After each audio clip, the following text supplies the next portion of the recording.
शोण नदी के तट की शोभा का वर्णन।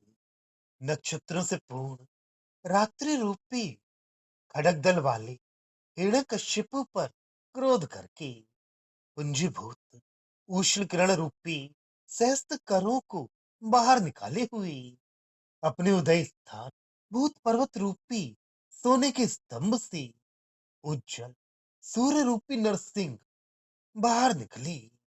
नित्य कर्मों को पूरा करने के उपरांत दर्शक चक्रवर्ती ने जब प्रस्थान किया, सभी राजा लोगों ने खड़े होकर नमस्कार किया। फिर उनकी सेना वाहिनी चलकर उस शोण नदी के निकट पहुंची, जिसके तटों के ऊंचे टीलों पर लहलहाते वन थे। टीले के नीचे तलैयों में ककुनीर नामक लताएं फैली हुई थीं और जिसके घाटों में कमल लताएं फैली हुई थीं। उस शोण नदी के स्थान पर पहुंचकर सारी सेना विश्राम करने को ठहर गई। उधर सूर्य भी गगन मंडल के मध्य जा पहुंचा। राजा और राजकुमार अपनी अपनी स्त्रियों के साथ स्वच्छ जलाशयों से शोभायमान शीतल तथा सुगंधित उद्यान में भ्रमरों के श्राम भूत कोमल पुष्पों का चयन तथा जल विहार करने के लिए गई। उस उद्यान में उन सुंदरियों को देखकर मयूर वहां से कदाचित ये सोचकर दूर हट गई कि वे सुंदरियां भ्रू रूपी सुदृढ़ धनुष के द्वारा अरुण रेखाओं से युक्त काली आंखें रूपी बाण चलाकर कहीं उन्हें आहत न कर दें।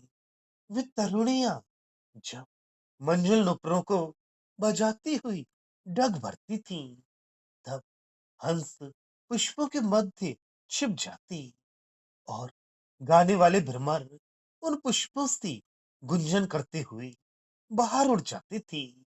ऐसा लगता था मानो वे हंस उन तरुणियों की पदगति से लज्जित हो पलायन कर रही हो। वे रमणियां अपनी सखियों के साथ मिलकर अपने अंग लचकाकर नाचने लगी।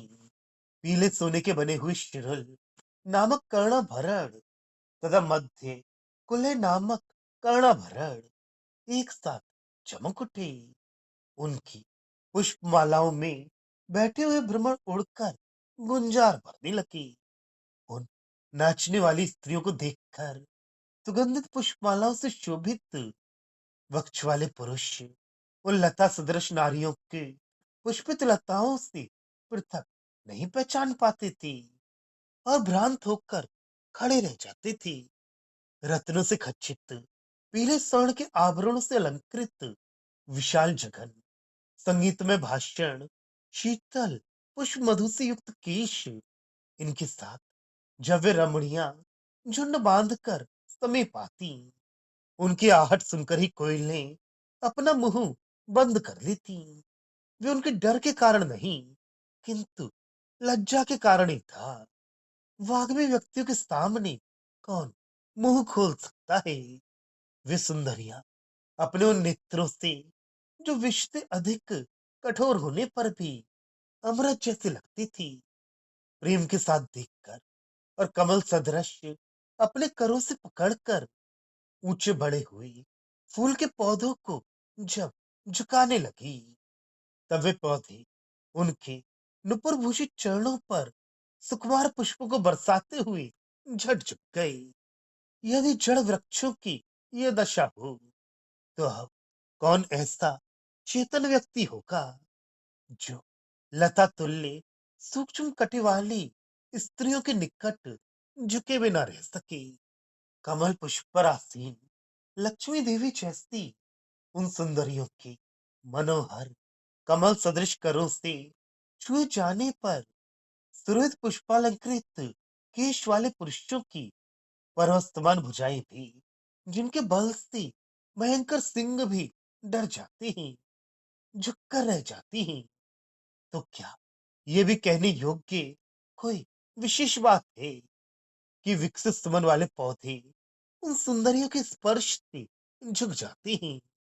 मधुर नाद करने वाले भ्रमरों ने देखा कि पुष्पलताएं नदियों या तालाबों में उत्पन्न न होने वाले उन रमणियों की चंद्रमुख रूपी कमल पुष्पों को कुवलय पुष्पों के साथ खिलाए हुए खड़ी हैं। अर्थात वे स्त्रियां लता तुल्य हैं। उनके वदन कमल और नेत्र कुवलय हैं। आश्चर्य में डूबे वे भ्रमर उन मुख कमलों पर ऐसे मंडराने लगी कि उड़ाने पर भी उड़ते नहीं थे। जो नवीनता के प्रेमी होते हैं वे नई वस्तु को देखने पर क्या उन्हें छोड़ देंगे। कुछ लताएं झुक झुक जाती थी तो कुछ पुष्पित वृक्ष हाथ के पहुंचते भी ऊंचे होकर ऐसे खड़े रहते थे जैसे रूठे हुए हों और झुकना नहीं चाहते हों। वह दृश्य ऐसा था जैसे दृढ़ पर्वत सदृश पुष्ट भुजाओं वाले उज्जवल शरीर वाले विकसित पुष्पहार धारण करने वाले पुरुषों के मध्य मयूर सदृश कुछ नारियां खड़ी हों। पुष्पों के चुन लिए जाने पर शोभाहीन होकर मिलान दिखाई पड़ने वाली शाखाओं को देखकर चित्र की प्रतिमा जैसी वे रमणियां सोचती थीं कि ये शाखाएं हमारे पतियों की दृष्टि में सौंदर्यहीन लगेंगी। इसलिए वे अपने रत्नहार मुक्तामाला मेखला कर्णाभरण आदि उतार कर उनको पहना देती थीं और उन शीतल तथा सुकुमार शाखाओं को प्यार भरी दृष्टि से देखती रहती थीं।